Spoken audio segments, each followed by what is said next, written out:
Buonasera a tutti, vi do il benvenuto a questo appuntamento di Vicino Lontano. Il tema, come sapete, è quello degli squilibri e delle diseguaglianze. Tuttavia esistono ambiti in cui per combattere e contrastare questi fenomeni non c'è un attore attivo che possa farlo. L'ambiente, la natura, i mari non possono attivamente esercitare una compensazione a questi squilibri. È necessario intervenire a livello individuale con un attivismo democratico. Per parlare di questo tema e quindi di come i nostri mari siano invasi dalla plastica, accogliamo due ospiti di rilievo: Eugenio Fogli, attivista di Sea Shepherd, documentarista subacqueo, veterinario udinese. A dialogare con lui e poi a procedere alla proiezione del documentario Un mare di plastica, sempre realizzato da Fogli, Francesca Ronchi, biologa e ricercatrice presso l'Istituto Superiore per la Protezione e la Ricerca Ambientale. Grazie.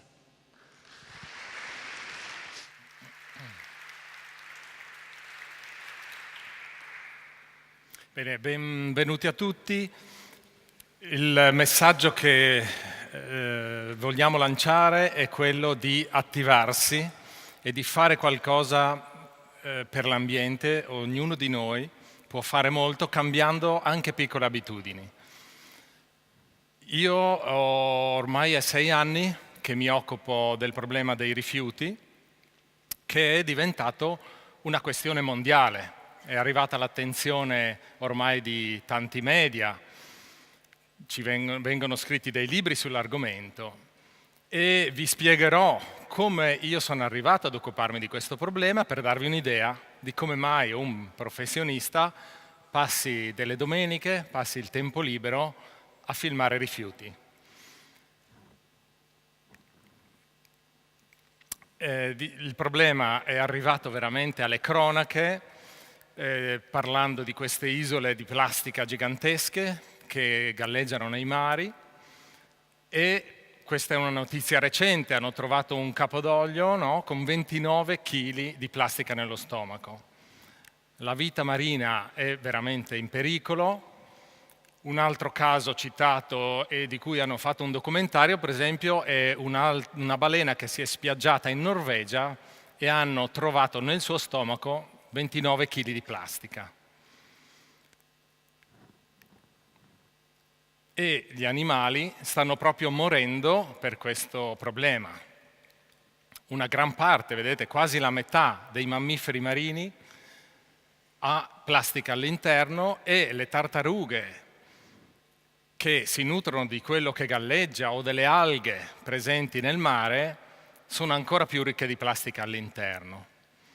Poi ci saranno degli altri numeri su quello che arriva poi alle persone che mangiano il pesce, quello che è il nostro organismo in camera mangiando pesce. Lo vedremo poi nel documentario finale. Dicevo che se ne occupano i media ormai in maniera molto importante. C'è da tempo che Sky TG24 fa dei servizi molto importanti, molto fatti bene, che evidenziano la gravità del problema, testate giornalistiche, libri. Questo è uno degli ultimi che tratta dei rifiuti in generale, ma come vedete ha messo in copertina un sacchetto di plastica che galleggia. Queste sono le quantità riversate ogni anno nel mare. Un altro esempio che fanno i giornalisti, perché colpisce un po' e ci può dare un'idea, è che è come se venisse riversato in mare un camion intero pieno di rifiuti. Ma come sono arrivato io a occuparmi di questa questione?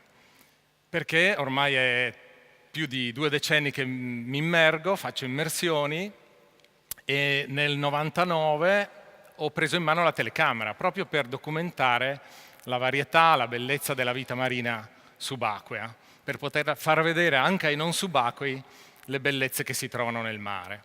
E così ho cominciato a filmare le vacanze, proprio i viaggi subacquei, semplici riprese di pesci. Poi pian piano ho affinato un po' le tecniche, ho partecipato a delle gare di video sub proprio, e quella è stata una bellissima scuola, perché mi sono confrontato con degli ottimi professionisti, impari le basi della regia, cosa comunicare con le immagini, con le inquadrature. E quindi pian piano ho fatto sempre dei video più complessi, dei veri e propri mini documentari. Tant'è che nel 2009 ho avuto la fortuna di fare 4 giorni di immersioni con le balene megattere, e ho scoperto quanto meravigliosi sono questi esseri, quanto dolci, e ho potuto vedere con i miei occhi come la mamma si prende cura del proprio piccolo, che vedete nell'immagine qua davanti, che è tratta da un mio filmato. E quindi già c'era l'amore per il mare, per gli organismi marini, figuratevi cosa vuol dire l'emozione, l'esperienza di essere a pochi metri da una megattera. Al ritorno da questo viaggio ho quindi fatto un piccolo documentario sull'intelligenza dei mammiferi marini. Questo documentandomi, leggendo libri, studiando un po' il comportamento delle balene, dei delfini, mi sono imbattuto in un libro che aveva in copertina una megattera che saltava fuori dall'acqua, come fanno loro questi enormi salti fuori dall'acqua. Ebbene, questo libro era scritto da un giornalista del National Geographic, che per 3 mesi si era imbarcato nelle navi di Sea Shepherd.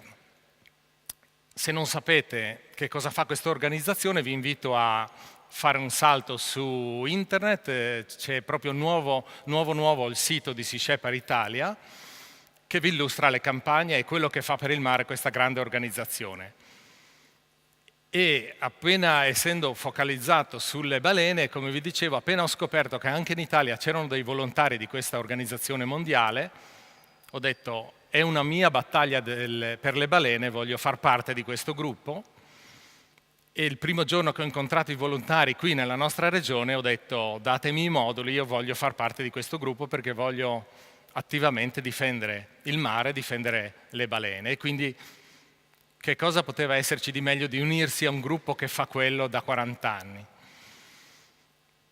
E così mi sono dedicato dal 2013 a questa organizzazione in maniera intensiva e sono tuttora membro attivo di questa organizzazione.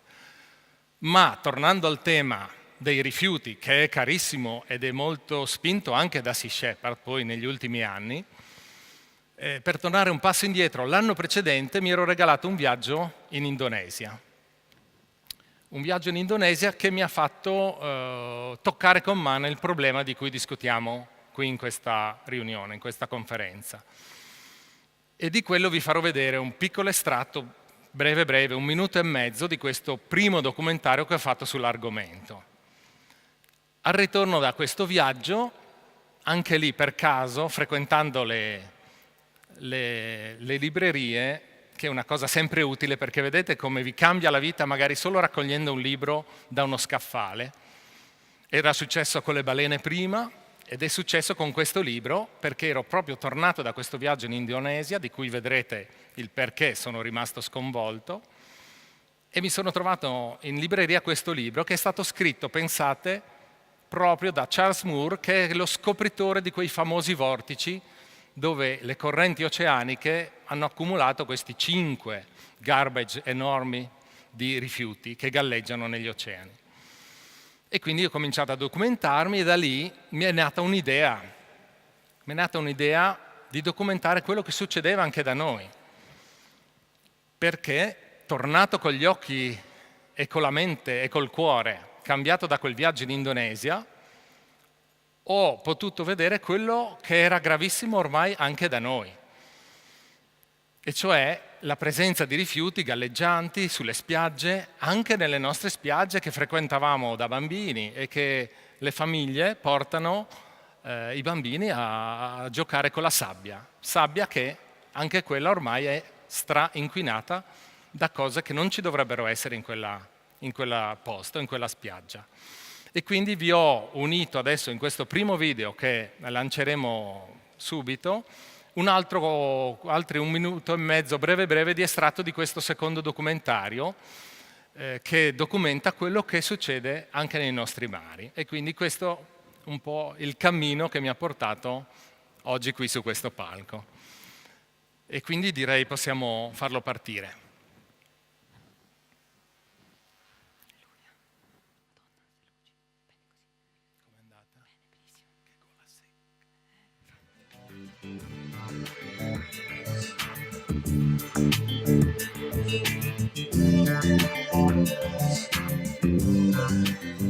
Questo è solo un piccolo assaggio della stupefacente biodiversità che popola i fondali marini. Ma c'è una terribile minaccia che sta mettendo a rischio tutto questo.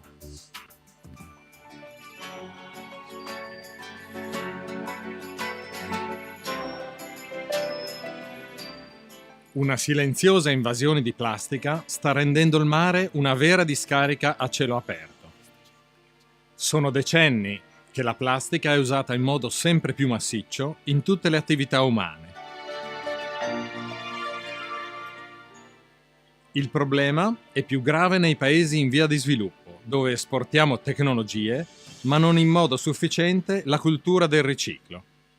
Per milioni di anni le popolazioni che vivono sulle coste e nelle isole hanno gettato i loro rifiuti in mare, ma si trattava sempre di rifiuti organici. Ora che queste popolazioni usano contenitori di materiale plastico, continuano esattamente con lo stesso comportamento. Queste azioni, moltiplicate per milioni di volte, stanno creando degli ammassi di plastica che galleggiano in mare aperto.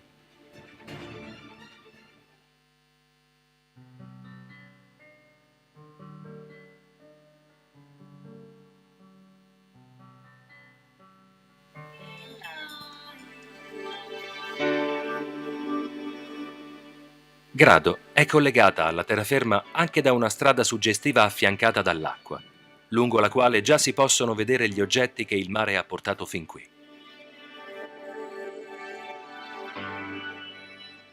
Sulle spiagge, poi, anche a stagione balneare già iniziata, i bagnanti convivono, senza notarli, con un numero sterminato di oggetti. Il campionario che si osserva qui ripropone gli stessi schemi: bottiglie, lattine, contenitori plastici, pacchetti di sigarette, guanti, ciabatte. Ma se si guarda con più attenzione, tra i granelli di sabbia si notano microframmenti che sembrano scomparire, ma in realtà si mescolano alla parte organica e inorganica della spiaggia.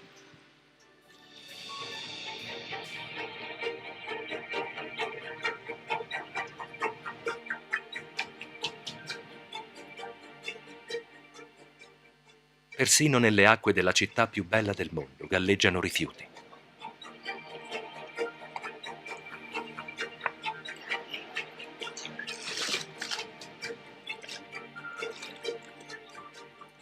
Legambiente ha fatto recentemente un'indagine proprio per i canali di Venezia e ha rilevato un rifiuto ogni 13 metri. Nella loro indagine la percentuale di plastica era dell'84%, di cui un 17% di polistirolo, mentre i residui legati al fumo sono il 9%.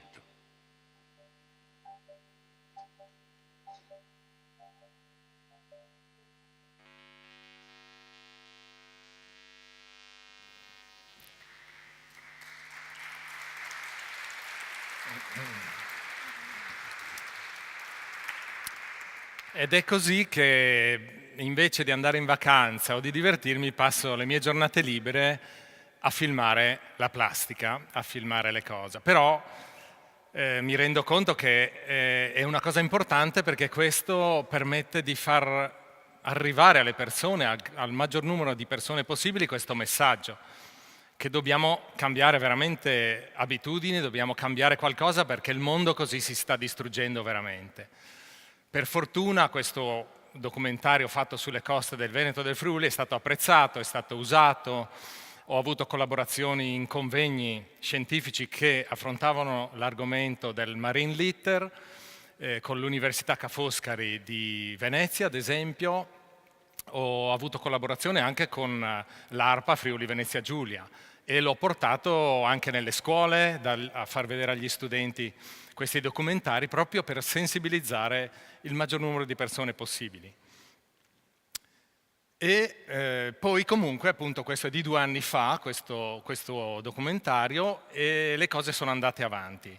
Ma prima di fare il passaggio successivo, anche di comprensione da dove arriva tutta questa plastica e tutti questi rifiuti in mare, lascio la parola alla dottoressa che ci parlerà un po' in generale del problema, dell'entità del problema, perché lei fa parte proprio di questo istituto che studia il problema, direi soprattutto nel nostro mare Adriatico. Sì, grazie intanto della fantastica introduzione e anche dei video.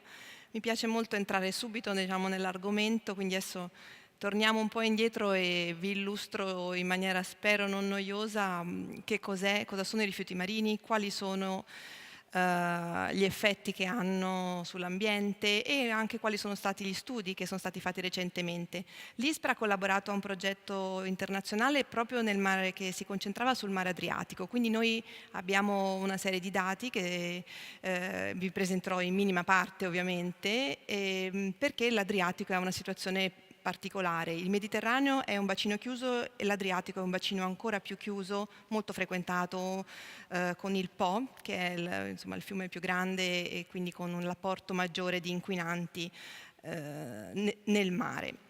Quindi tornando proprio dall'inizio, dall'ABC dei rifiuti marini o marine litter, come trovate ovviamente scritto ormai ovunque, che cosa sono, cosa si intende con questa parola?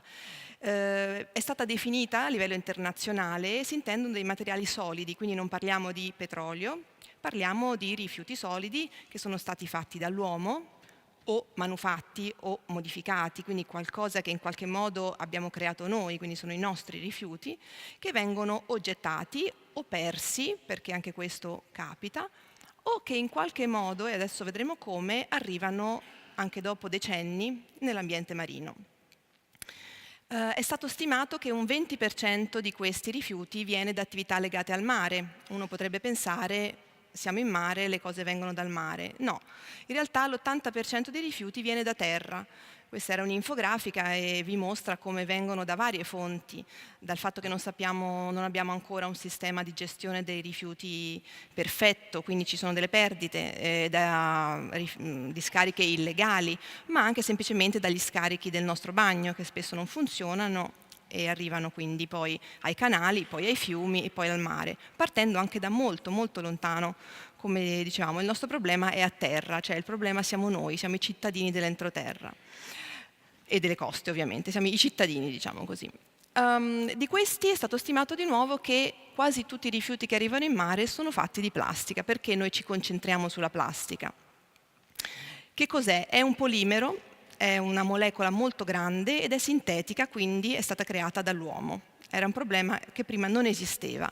È stata creata in realtà alla fine del 1800, in pratica dal 1950, quando un italiano ha preso un Nobel per aver sintetizzato un particolare polimero che poi si è rivelato molto utile, ha cominciato a essere utilizzata non soltanto per fare le pellicole dei film con la cellulosa, ma per essere utilizzata nella vita di tutti i giorni. Quindi il suo utilizzo e i suoi pregi hanno fatto sì che la quantità di la produzione aumentasse sempre di più.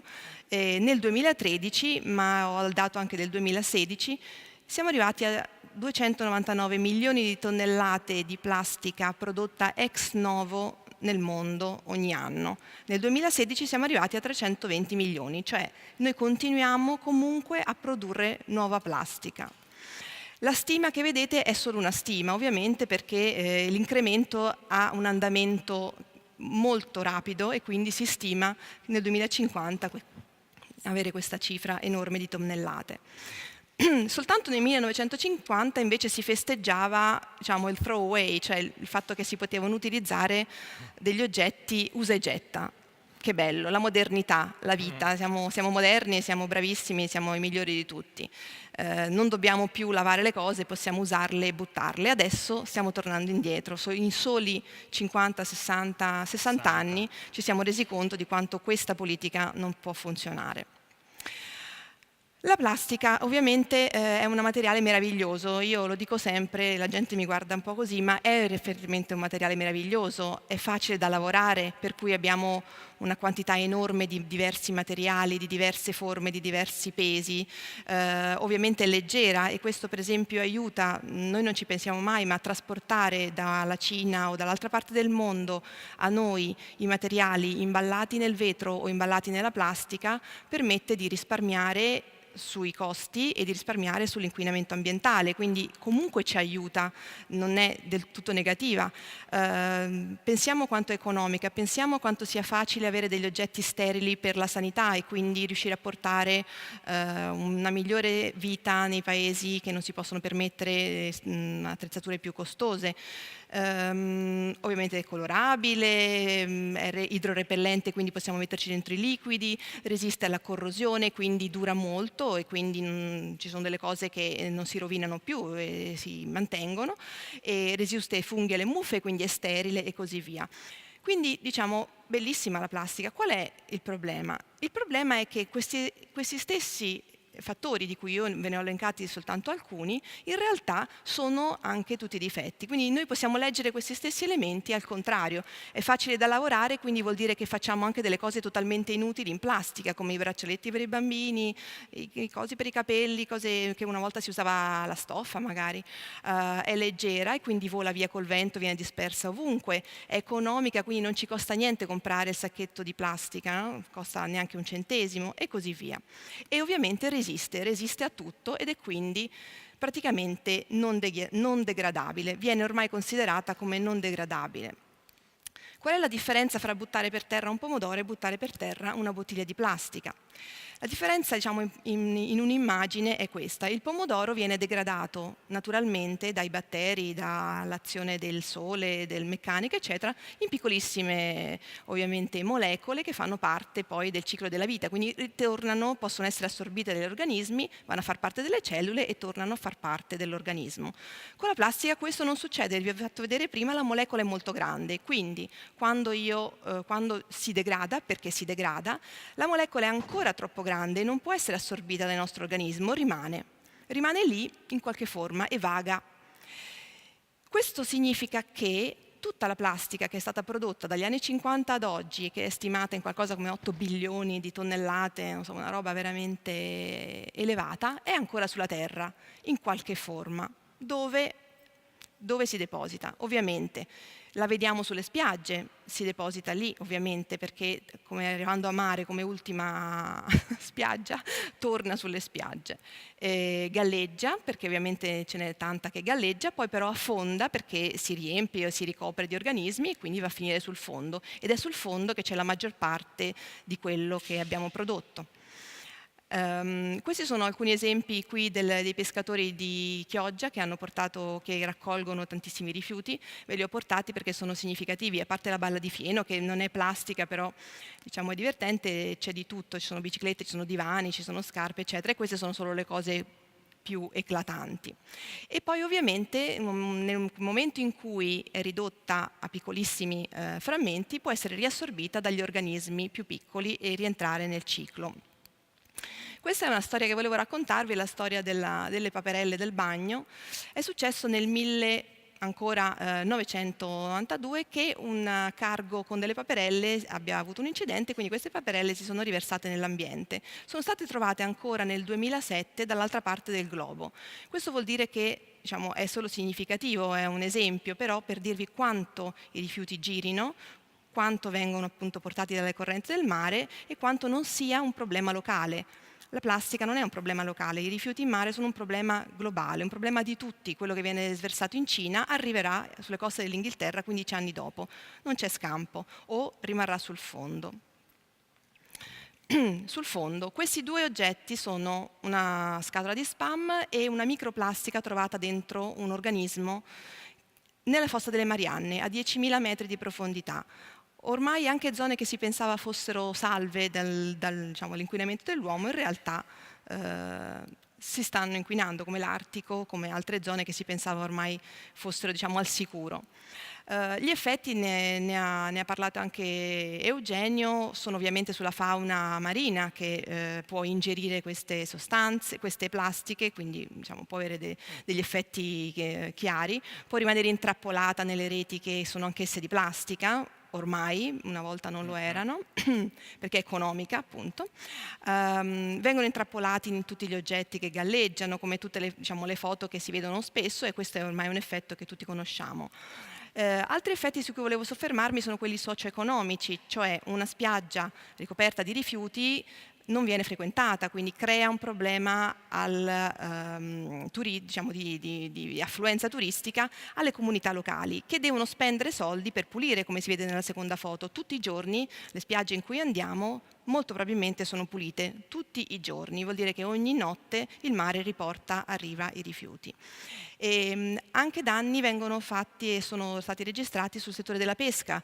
I pescatori, come tutti noi, sono sia parte del problema che vittime di questo problema. Quello che pescano molto spesso è quasi più rifiuto che pesce. Non sempre, non in tutti i punti, ma è un problema grave. Questo era in Adriatico.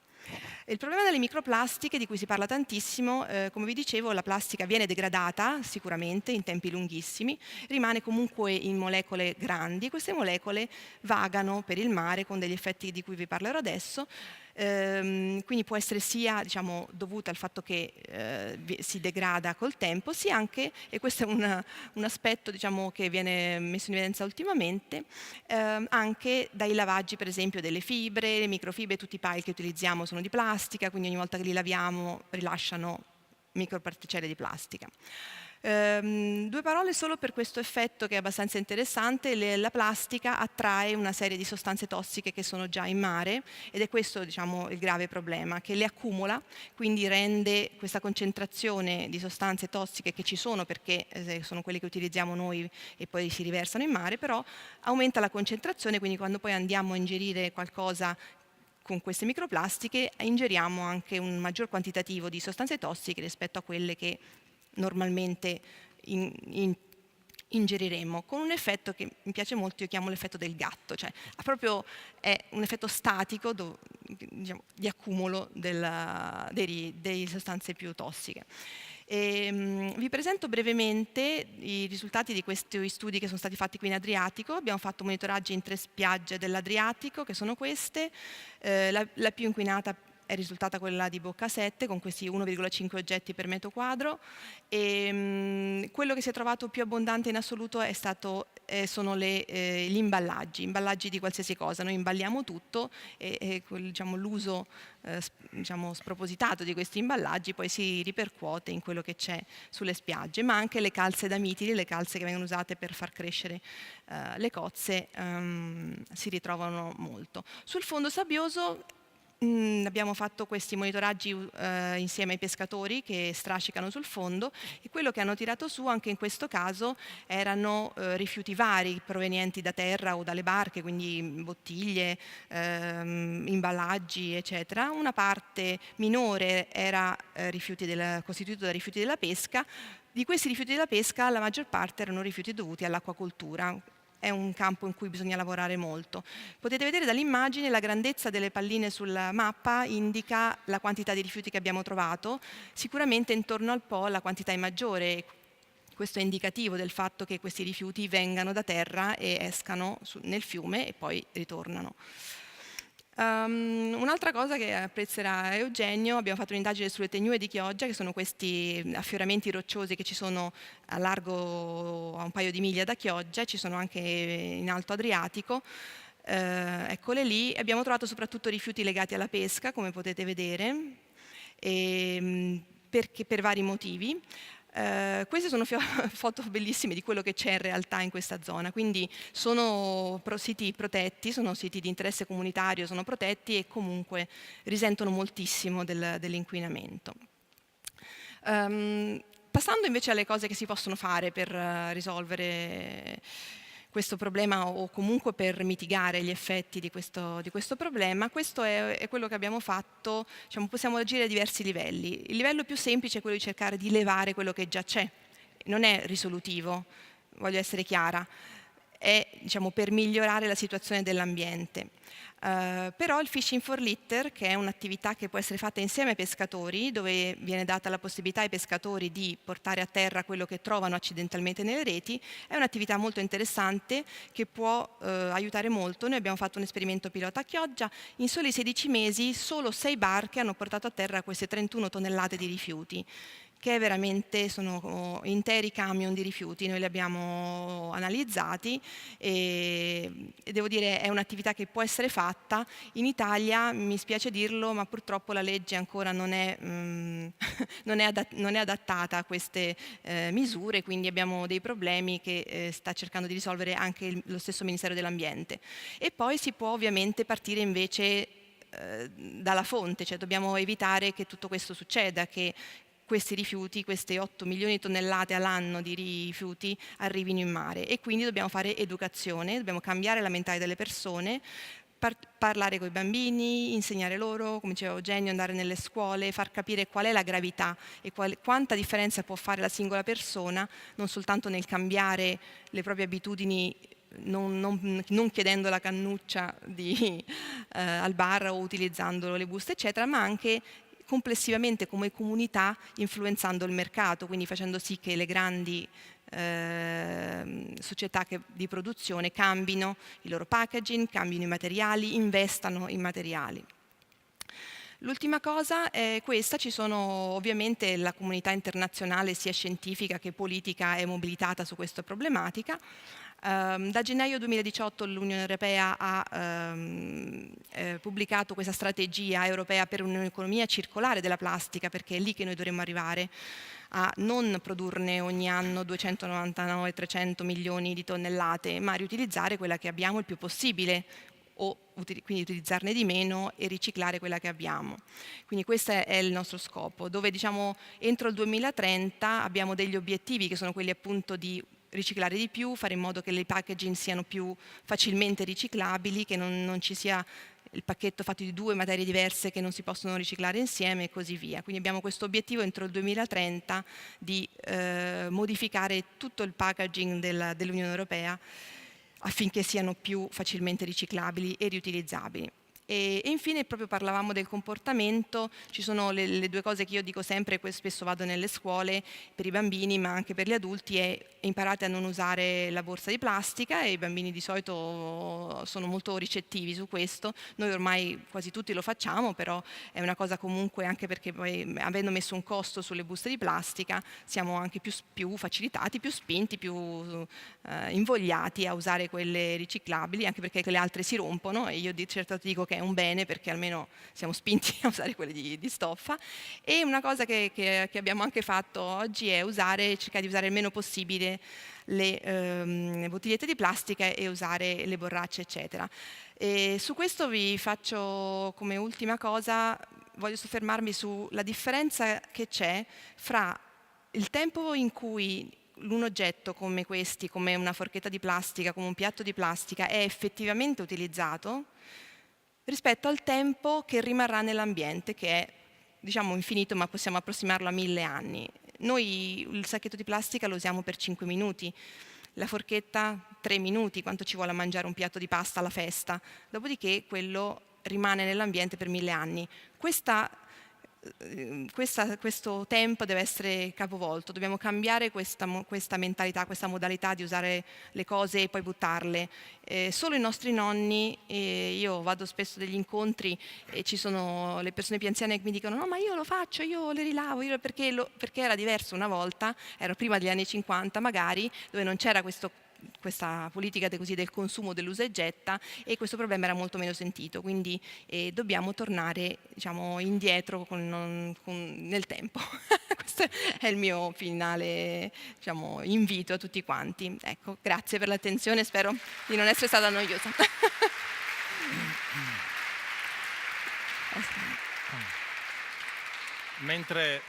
Mentre Francesca parlava mi è venuto in mente questa considerazione, che sembra che abbiamo da tempo concordato gli argomenti, perché si legano talmente bene un passaggio all'altro, e di fatto pur venendo da ambienti diversi la pensiamo alla stessa maniera, abbiamo le stesse idee e le stesse soluzioni e gli stessi inviti da fare. In realtà ognuno ha fatto la sua presentazione ed è questa sintonia è nata spontanea qui oggi stesso di fatto, se non piccoli accordi via mail in precedenza.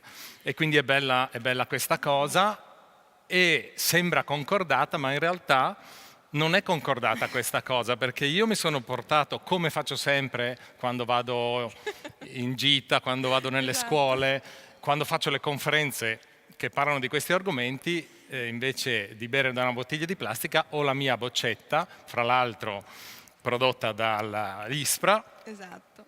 e che dice meno bottiglie e più vita marina. E lei oggi, senza che ne parlassimo, anche lei si è portata l'equivalente, magari no? Non rigido di metallo, ma di plastica, esatto. che però è riciclabile completamente. Quindi è utilizzabile più volte. Possiamo utilizzarlo più volte e utilizzare meno la bottiglia di plastica. Esatto, è più pratico magari da infilare, esatto, in una borsetta, questo nel suo caso, è più comoda. Io ho magari spesso lo zaino con me, uso questo, ma poi vedremo altre piccole cose che si possono fare per cambiare anche la nostra vita quotidiana, quello che usiamo ogni giorno. E quindi torniamo un po' al mio percorso di ricerca, anche se vogliamo, di indagine e di considerazioni su quello che vedo con i miei occhi andando in giro. E mi è capitato appunto di considerare e di chiedermi anch'io, e anche qui, anche quasi il legame involontario, lei riportava in una slide che l'80% di quello che arriva in mare viene prodotto sulla terra. E io questa considerazione me l'ero già analizzata studiando il problema, guardando, osservando, e avevo già capito che gran parte appunto la si trovava sulla terra, la si trovava in ambienti che non sono prettamente l'ambiente marino. E da qui l'anno scorso, anche in questo caso ore e ore a camminare, ma devo dire che quello che vedrete adesso in questo documentario, che credo sia una visione che ancora anche i media stessi non hanno toccato, perché è un taglio abbastanza diverso dal solito, e vi posso assicurare che le riprese che vedete non sono state frutto di una grossa ricerca degli oggetti o dei punti da filmare, ma sono state veramente facilissime, nel senso che io qualsiasi punto di fiume o di terreno o di città che mettessi piede, bastava con la telecamera in mano mi guardassi in giro, avevo come minimo 5 o 6 scatti da fare.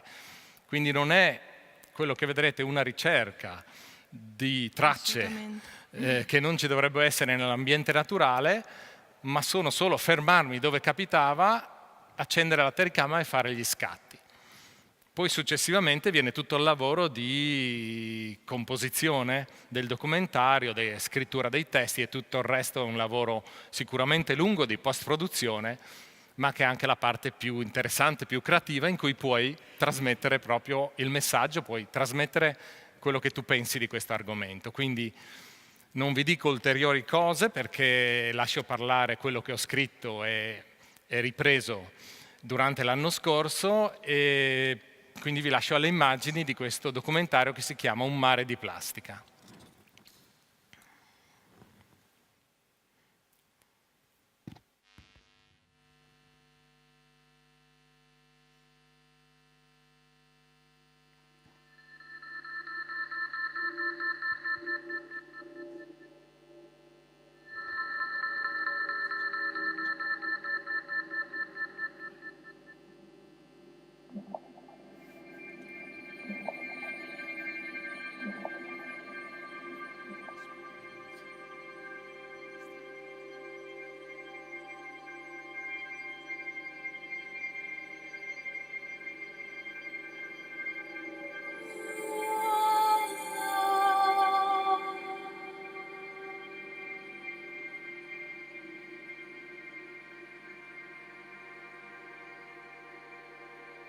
$4,5 miliardi di anni sono stati necessari per creare una tale biodiversità, prima in ambiente marino e poi sulla terra. Pesci, molluschi, crostacei e persino mammiferi marini si sono sviluppati in stupefacenti forme e colori. Ma ora l'uomo costringe gli abitanti del mare a vivere in un ambiente completamente alterato, degradato e inquinato, perché usato come un cestino di rifiuti.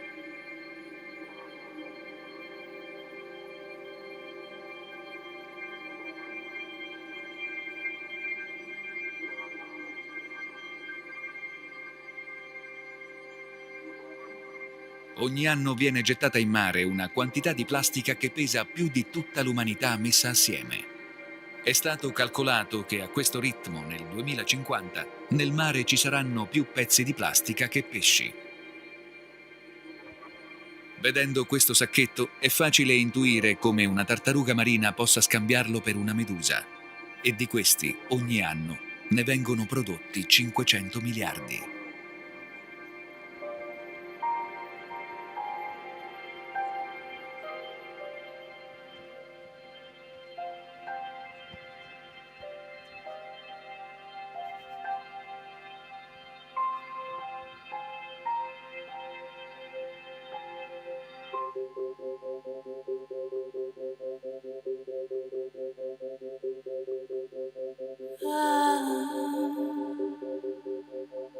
Le cause di questo disastro non sono le attività umane sulle navi o quelle effettuate in riva al mare, ma il problema è a monte.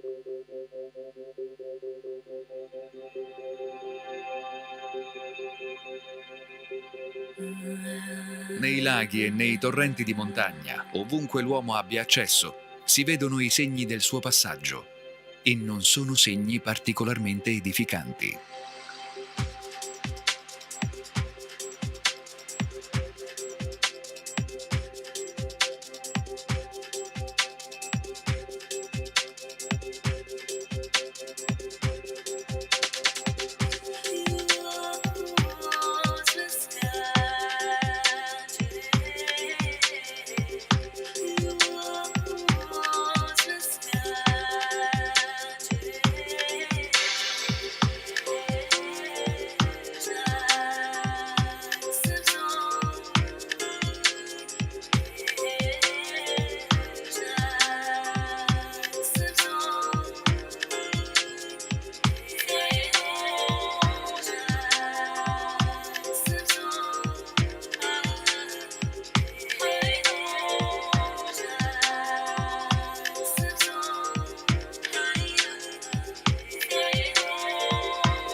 Passando dai fiumi più piccoli a quelli con maggior portata, la situazione non cambia, anzi, gli oggetti sono sempre di più.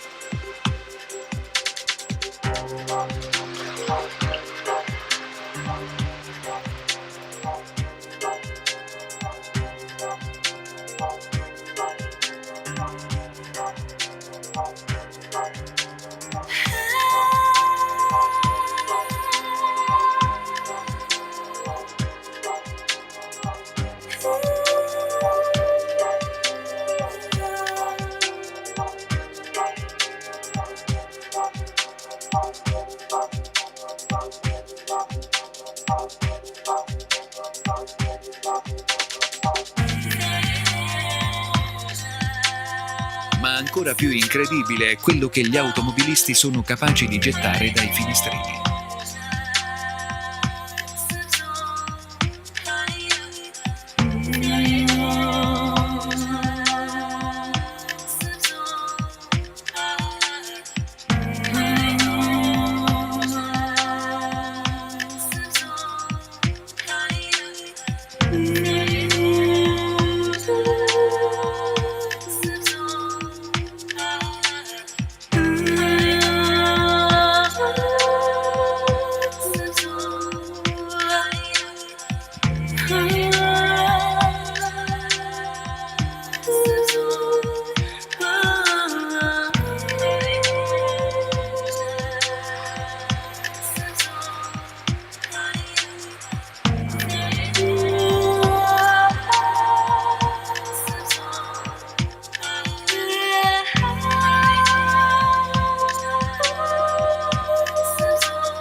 E dai bordi delle strade tutti questi oggetti finiscono con l'invadere i campi coltivati, le vigne, le aree verdi ed entrare silenziosamente nel ciclo biologico delle coltivazioni.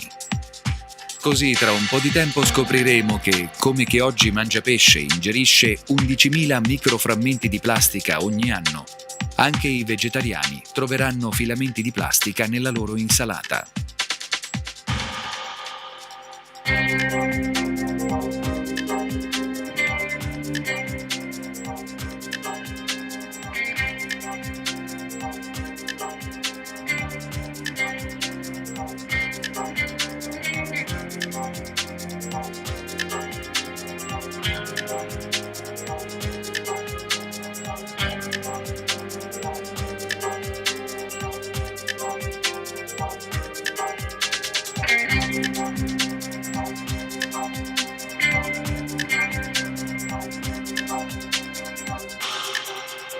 Poi, quando il cielo si fa scuro e cade abbondante la pioggia, questo è quello che succede.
Ogni ansa dei fiumi che si dirigono verso il mare è tappezzata da rifiuti lungo le sponde, anche a grandi altezze, sui cespugli e sugli alberi.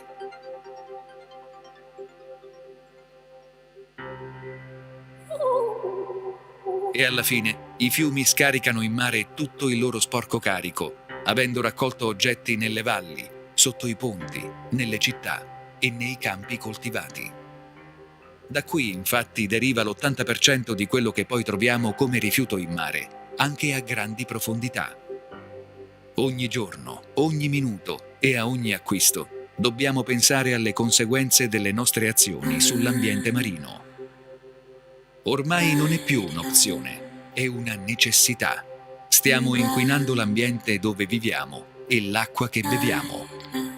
Se non cambiamo direzione, l'Antropocene sarà ricordato come il periodo che ha provocato la sesta grande estinzione della vita sulla Terra. L'equilibrio naturale è fragile e, come questo piccolo ippocampo, ha bisogno di rispetto e di protezione.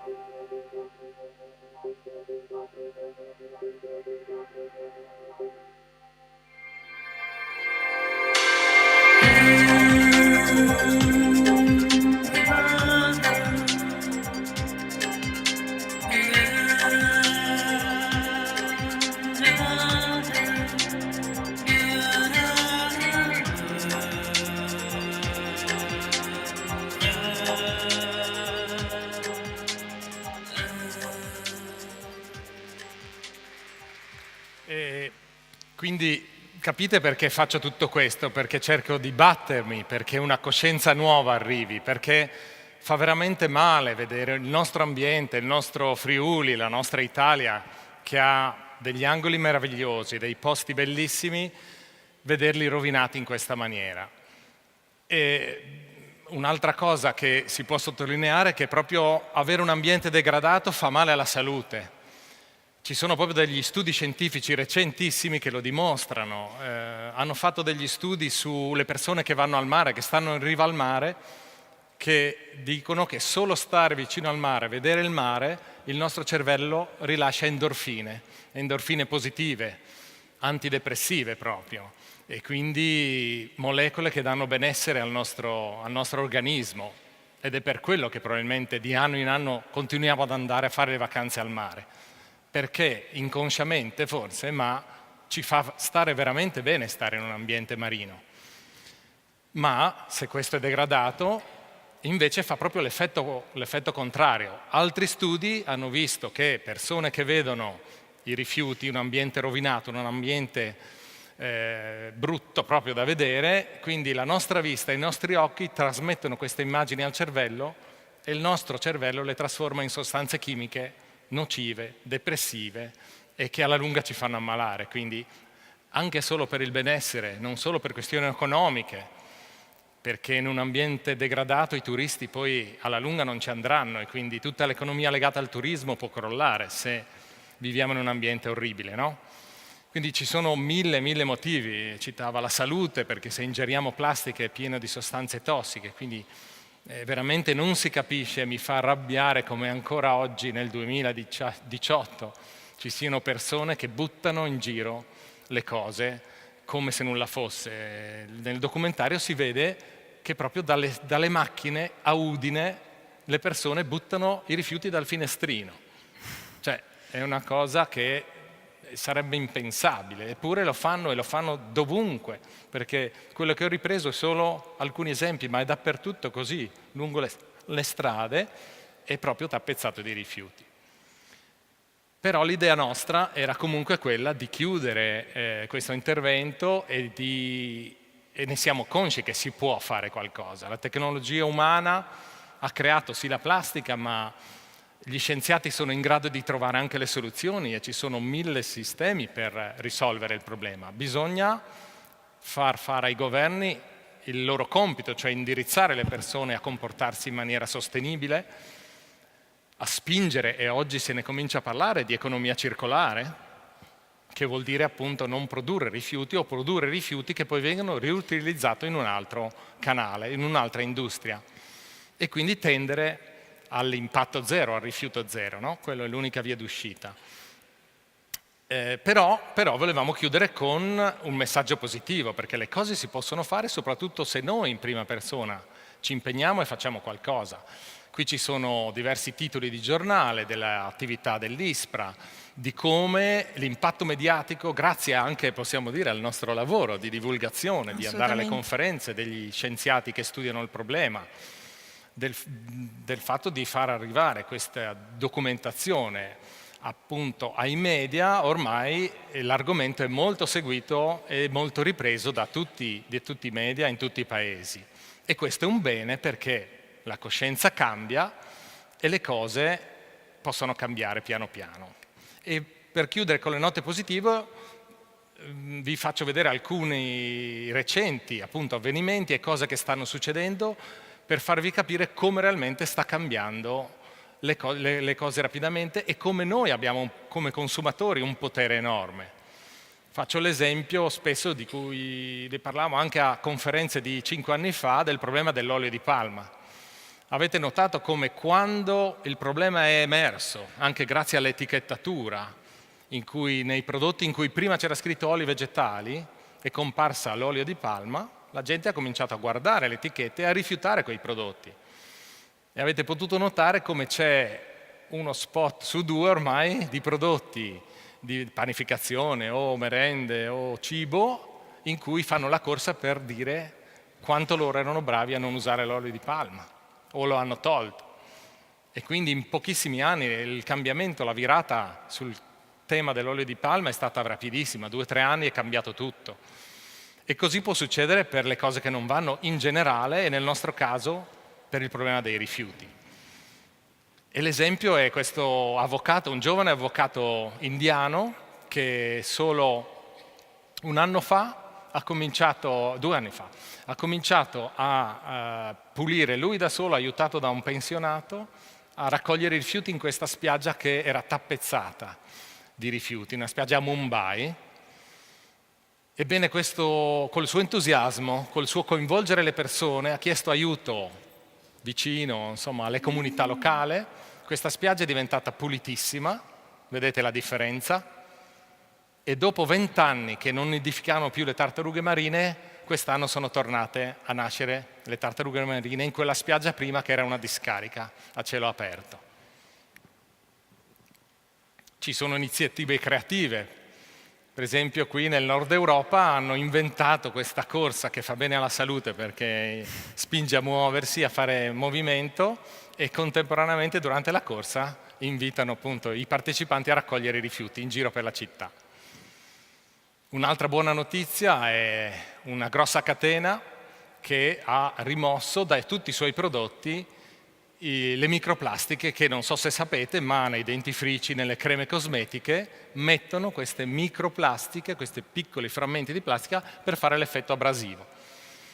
Se posso aggiungere, l'Italia recentemente, a agosto mi sembra, ha approvato una legge che impedirà l'utilizzo di microplastiche nei prodotti italiani, quindi in certe cose siamo avanti, siamo bravi. Esatto, sì, sì. Come Quindi anche il divieto ormai di vendere i cotton fioc in plastica.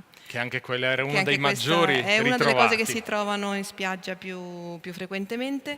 Su questa cosa dei cotton fioc vi faccio un cenno solo per farvi anche dare un'idea della complessità dell'argomento. In realtà non basta, non è facile bandire una cosa, dice vabbè allora uno non produce più quello, però voi dovete pensare che dietro c'è un'economia. Allora in Italia per esempio 10 anni fa era stata già promossa questa cosa dei cotton fioc in plastica e era stata quindi proposta e varata una legge per impedire che venissero prodotti, poi però le ditte che producevano questi cotton fioc in plastica hanno fatto ricorso al TAR e lo hanno vinto perché non era stato dato loro il tempo di modificare la loro produzione.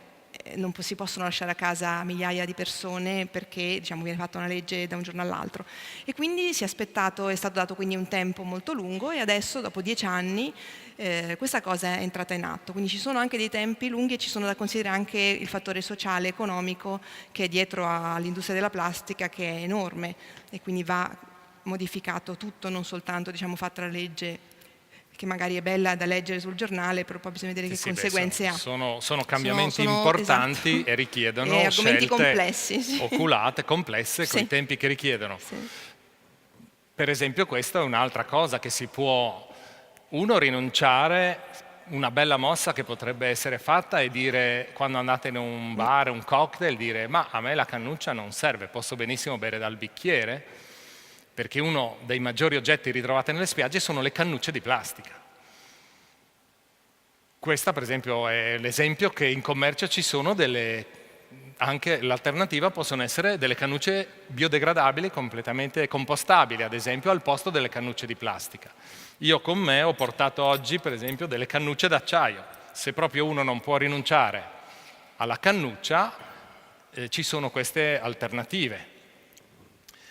Come l'altro giorno proprio mi sono comprato uno spazzolino da denti di legno che può sostituire tutto comunque l'apparato, e anche il porta spazzolino di legno, e quindi si evita l'uso e la dispersione eventualmente di oggetti plastici. Quindi un'altra idea, un'altra cosa, dobbiamo spingere i ristoratori, chi usa plastica magari monouso lungo le spiagge, invitarli ed essere disposti a spendere quei 10 centesimi in più per avere, invece del bicchiere di plastica, invece della bottiglia di plastica, degli oggetti biodegradabili, compostabili. Anche un bicchiere di questo genere, identico a questo, viene fatto in materiale compostabile, per cui le alternative esistono, dobbiamo essere noi a spingere perché il cambiamento avvenga comunque più rapidamente, perché è vero che ci sono tempi lunghi per i cambiamenti, ma non abbiamo un tempo infinito prima che il punto di non ritorno della distruzione del mare sia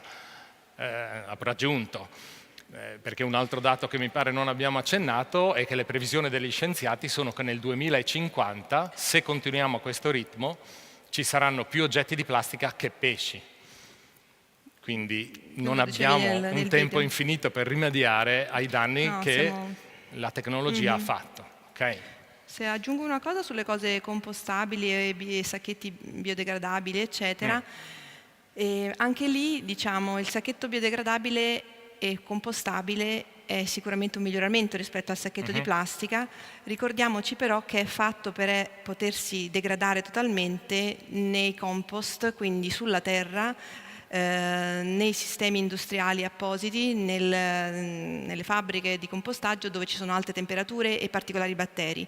L'oceano è una cosa completamente diversa, l'oceano è freddo, l'oceano ha poco ossigeno, l'oceano non ha luce, quindi tutti i materiali che in qualche modo si decompongono nell'ambiente terrestre non si decompongono altrettanto velocemente o non si degradano altrettanto velocemente in mare, e oltretutto quando noi abbiamo un sacchetto di plastica che, insomma, sapete ormai è notizia da tutti i giornali, questi sacchetti di plastica vengono confusi dalle tartarughe o da altri animali per cibo. In realtà che mangino un sacchetto di plastica o che mangino un sacchetto biodegradabile non c'è per loro, per l'animale singolo, tantissima differenza.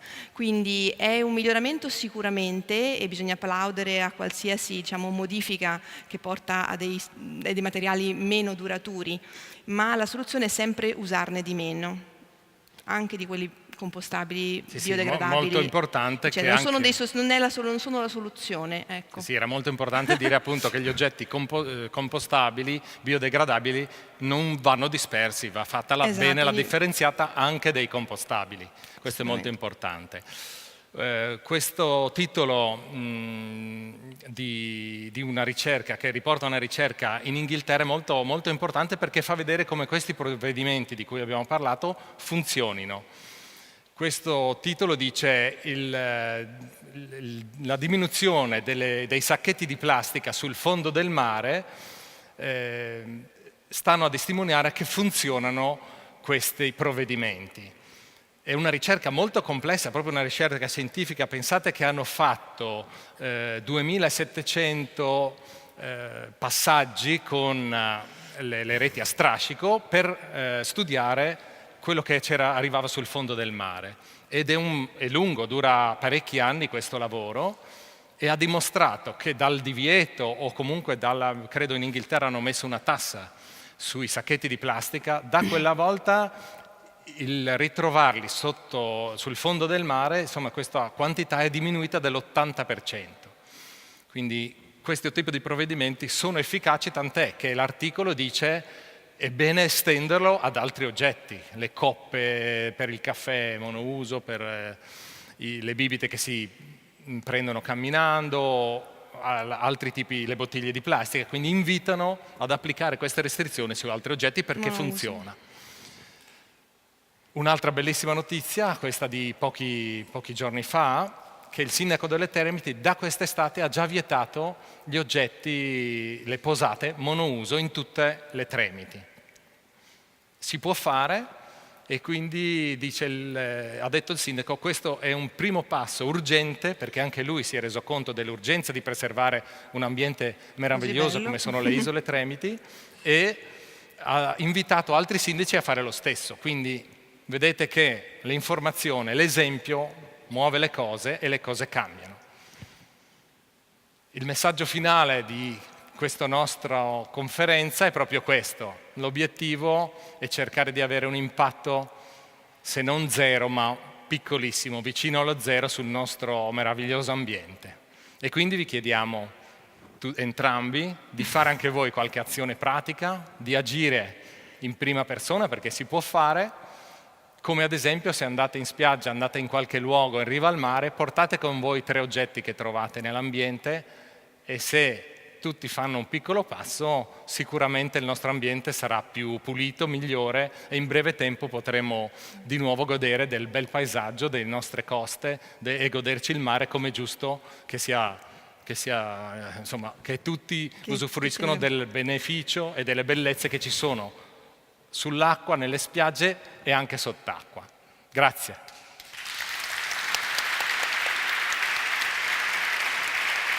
Abbiamo però qualche minuto per le domande. 5 minuti. 5 minuti per qualche domanda, se volete siamo a disposizione. Una mano alzata è in quarta fila. Col microfono un attimo. Prego. Buonasera. Avete parlato tanto della plastica, l'avete fatta vedere, ma non solo quella. Avete fatto vedere i mozziconi di sigarette, ma delle sigarette non avete detto niente. Vogliamo dire qualcosa? Sulle sigarette? Sulle sigarette. Quanto vuole? Allora, i mozziconi di sigaretta sono il rifiuto più comune sulle nostre spiagge e nelle nostre città. La ricerca ISPRA che faceva vedere prima, ISPRA in collaborazione con Legambiente che faceva vedere prima Eugenio, l'abbiamo fatta a Venezia, e Venezia è proprio sintomatica perché le cose che vanno in strada arrivano immediatamente a mare, diciamo così. È vicino al mare, è vicino, diciamo, è molto al vicino, marciapiede. esatto. Quindi quello che si trova in mare è esattamente quello che si trova in realtà in città. Non c'è questo lungo percorso e ce ne sono tantissime, non solo, ma c'è un po' l'opinione, io parlando con le persone, che la sigaretta sia una cosa degradabile, è di carta. Invece no, perché dentro c'è un polimero sintetico, che è poi quello, tra l'altro, fra le varie cose che anche non fa bene, no? Respirare questi fumi di queste cose sintetiche. E quindi la sigaretta rimane nell'ambiente, anche quella, per magari 4 anni per degradarsi, cioè per non vederla più, magari altri 100, 200, 300 prima che queste sostanze in qualche modo scompaiano, e come vi dicevo in realtà praticamente non scompaiono mai. Quindi sì, bisogna, questa è una cosa. Tra l'altro, scusami se interrompo, da pochissimo, forse neanche un anno eccetera, in Italia è stata promulgata una legge per cui c'è il reato di littering, si chiama, cioè il reato di buttare la cosa piccola per terra, quindi in realtà sono atteggiamenti sanzionabili dallo Stato. Ovviamente è complicato farlo fare, però diciamo i comuni o le associazioni o chiunque possono comunque farsi forza di questa legge per mettere per esempio delle... Infatti un punto chiave è la certezza della pena anche nel caso ambientale, che ci sono le leggi, ci sono le multe, ma nessuno le applica. Dobbiamo spingere le autorità, la polizia e chi di dovere a sanzionare chi si comporta male perché danneggia tutti noi, no? Assolutamente. E tornando al discorso Grazie. dei mozziconi di sigarette, per far capire quanto sono tossici e quanti tossici raccolgono, basta che una tartaruga marina mangi un mozzicone di sigaretta e muore avvelenata. E quindi è un problema enorme quello dei mozziconi di sigaretta, perché anche le spiagge sono ricchissime, perché la gente usa la spiaggia come un potacenere, che è una follia pura, però lo fanno di abitudine i fumatori. Quindi grazie della domanda, perché era proprio centrata, ma potremmo parlare probabilmente delle ore di rifiuti. Se Tra l'altro non si volete. trovano solo i mozziconi. Mandiamo un'altra domanda, se c'è. No. Prego. Forse il microfono. Una fila. Grazie. Vorrei sapere se, immagino di sì comunque, ci sia un limite ai fini della salute pubblica rilevabile dai pesci che vengono immessi sul mercato, che stabilisce qual è il limite oltre il quale il quantitativo di microplastiche ingerito dal pesce sia dannoso per la salute umana. La seconda osservazione che vorrei fare in questo interessantissimo documentario: è chiaro che da un lato bisogna aggredire il problema con una politica che cerchi di ridurre e poi eliminare, se possibile, le plastiche. Ma quello che emerge dal documentario, dal filmato, mi sembra che ci sia un problema ancora più grave, che è quello della diseducazione dell'essere umano. Quindi qui bisogna agire, educare i genitori ad educare i figli, educare i professori ad educare gli studenti, educare le istituzioni a reprimere e vigilare ove necessario, perché non avvengano tutti questi fenomeni che i documentari hanno illustrato molto puntualmente. Grazie.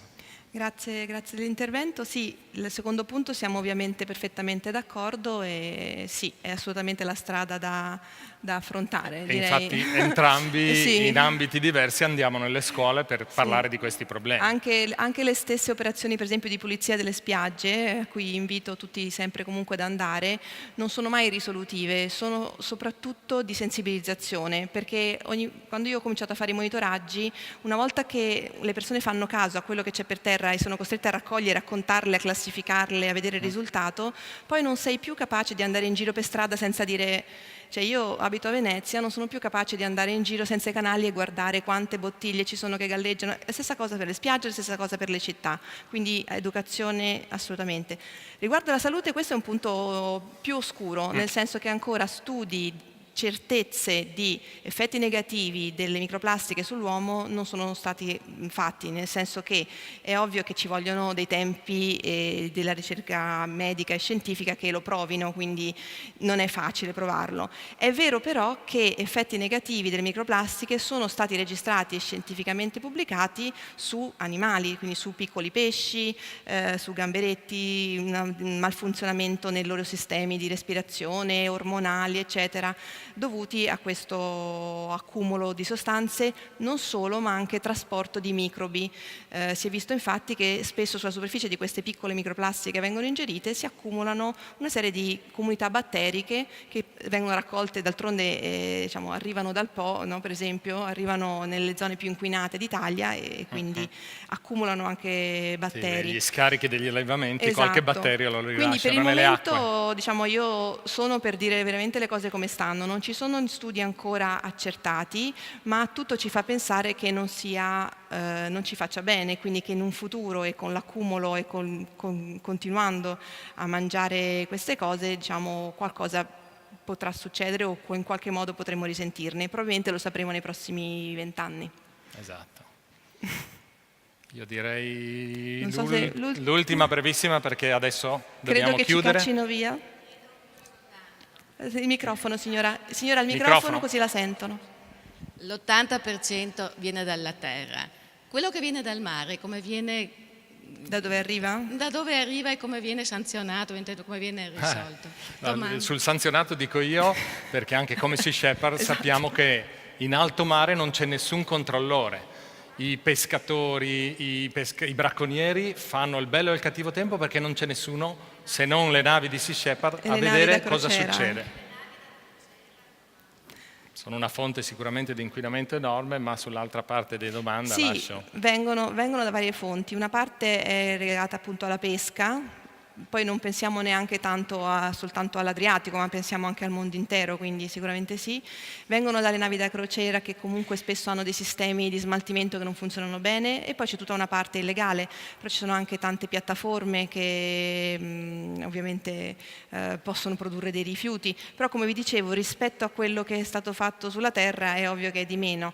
E un'altra fonte interessante, adesso diciamo così tanto per concludere, incredibile ma vero, ma sono per esempio i disastri ambientali, i disastri naturali. Per esempio dallo tsunami del Giappone è venuto a mare un quantitativo di reti da pesca soprattutto impressionante, quindi anche le ultime notizie che sono stati fatti, gli ultimi studi su questi accumuli che ci sono nel Pacifico, ogni volta che c'è un'alluvione, ogni volta che c'è un allagamento, anche quello viene, insomma, è comunque in relazione anche a questo. Sì, io avevo un dato che avevo riportato nel documentario di 2 anni fa, che il 17% di quello che si trova in mare deriva dall'attività dei pescatori, dall'attività di pesca, perché usano tantissimo polistirolo, Sì. che viene trovato tantissimo. Quelle reti che avete visto anche nelle immagini, quelle reti trasparenti dove allevano i mitili, e quindi una grossa percentuale dall'attività di pesca. Le reti, come diceva la dottoressa, sono di plastica oggi, e quindi l'attività di pesca ha un impatto per la parte che deriva direttamente, diciamo, dall'uso in mare.